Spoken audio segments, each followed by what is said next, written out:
Alright, so I'm going to be doing my refutation on the speech that was given by Patrick Hicks. Now the topic he presented was organic products versus non-organic products, and he went on to say that it's not just a lie or just a label, so it was kind of vague, but he was trying to prove the difference between them, but that there is a difference. Now with non-organic products, non-organics are grown with IPM, which stands for Integrated Pest Management. Patrick goes on to say, non-organic foods, a lot of them are grown with IPM, which is pesticides, growth hormones, and things like that. He doesn't show where he got this information, nor does he show how much of a non-organic food is grown using IPM, because it's a system. Not every single non-organic farm has to use this. This is just one style of growing it. After that, he also states on their website, they give a definition that says IPM is an approach at solving pest problems by applying our knowledge about pests to prevent them from damaging crops, harming animals, infesting buildings, and otherwise threatening our livelihood or enjoyment of life. Patrick then goes on to say, which means using pesticides to protect the foods and increase our productivity. However, he also lacks something in that he's saying pests, as in pesticides are used to stop these. However, on the very same website, because he got this definition from the IPM website of North America, if you go down less than a paragraph below it, it says applying pesticides to crops, animals, buildings, or landscapes on a routine basis, regardless of need, is not IPM. So on this very same website that he gave his own definition of which means using pesticides, they say using pesticides regularly is not what IPM is. So he has a contradictory definition of what it states. After that, let's see. IPM on the website, it says is responding to pesticide management using the least risk option. Unfortunately, the way Patrick phrased it, he makes it seem like their least risk option is using pesticides. As you've already learned, they don't try and use pesticides. That is one of the last things that they ever will use. On their website, they show you that the steps of IPM involve soil preparation, planting, forecasting, pest trapping using small little fly traps, and seeing what actual pests are involved in the plants that you're growing, monitoring, thresholds, cultural controls, biological controls, which means using other plants to stop any pesticides, then chemical controls if all prior 8 steps have failed. They will never use pesticides unless if it's a complete last resort. Unfortunately, Patrick seems to be showing that pesticides are the only thing that they use. Now, on the IPM website, Patrick did go on to say how there are issues using pesticides and how they harm people. Now, no one's saying that there's not an issue of using pesticides. Pesticides are not good for you. On the website, they did say, IPM allows, on the website, they did say, pesticides hazards include acute immediate toxicity to humans and non-target organisms, which means that the pesticides are used for specific insects, and any other organism that eats this and ingests the pesticide will get damaged. That's what the non-target organisms are. There's also chronic or long-term toxicity such as cancer, potential contaminants to the air, ground, and or surface water.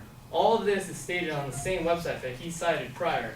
However, using all of that information, that is the reason why they don't use pesticides till last minute, unless it's lastly needed. He also points out how, supporters of IPM grown toxologists less than 1%. That's literally what he said. That doesn't make any sense. He seems to be making a lead-in, as in supporters of IPM who are toxicologists, which would mean that they would major in toxicology. He states a lead-in, and then as if he's going to say a name or someone as a citation, but then he doesn't say a name, and then he says less than 1%. We don't know what this less than 1% is or what it's supposed to mean. It's just a very bland statement. On top of that, he also starts giving us hypothetical questions of how do we know farmers don't overuse it? It was the use of pesticides. Every farm is different, so there would be difficulty in regulation of IPM. In his definition, IPM is the use of pesticides, which is one of the reasons why he's saying that there's no regulation, because it's too difficult. There's too many farms. He also says they're doing their best job. They're doing the best job that they can. We don't know who they is. We don't know what job he's referring to. I'm assuming it's the regulation. However, on the exact same IPM website that he cited, they show you a list. They show you a link to the website ipminstitute.org, which locates you to greenerchoices.org. And on greenerchoices.org, they allow you to read the labels and learn directly where all of your food came from, which farms, and they also show you what type of growth management system that they use. Did they use pesticides? Did they not use pesticides? Did they use IPM in this case? Lastly, he also gives a point of how harmful pesticides are and how in other countries they misuse pesticides, quoting, made of whatever they can get. He was pointing out how in other countries maybe they use pesticides and they're killing their children, they're getting weird cancers, and weird tumors.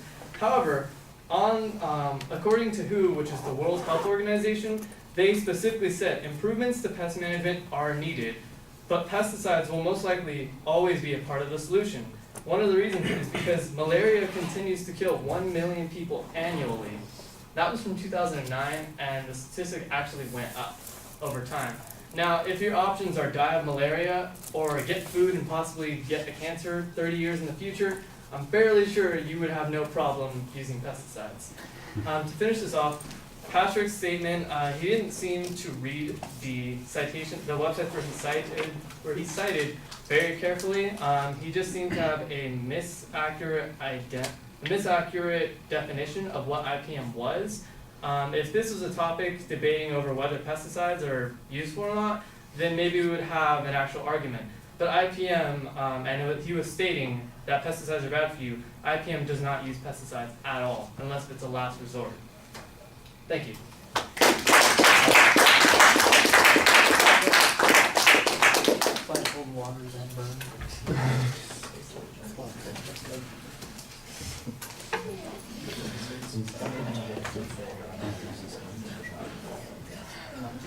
All right, well, that's a little bit more the direction that I was talking about in comparison to the last speech, where there's an argument about whether or not there's an argument. And there are a couple of places where you are challenging the premise of the advocates' ideas and argument in the from the very beginning. The notion that IPM is, in fact, a minimal use of pesticides as opposed to the alternative to organics. Like that, the opposite end, that there's pesticide use, which is IPM, and organics. It sounds to me like IPM is a lot closer to organic than it is to the widespread use of pesticides, and I think that you made that pretty clear using the source that the advocate uses themselves. And by citing specific information from that site, you also diminish the credibility of the advocate's argument when it comes to the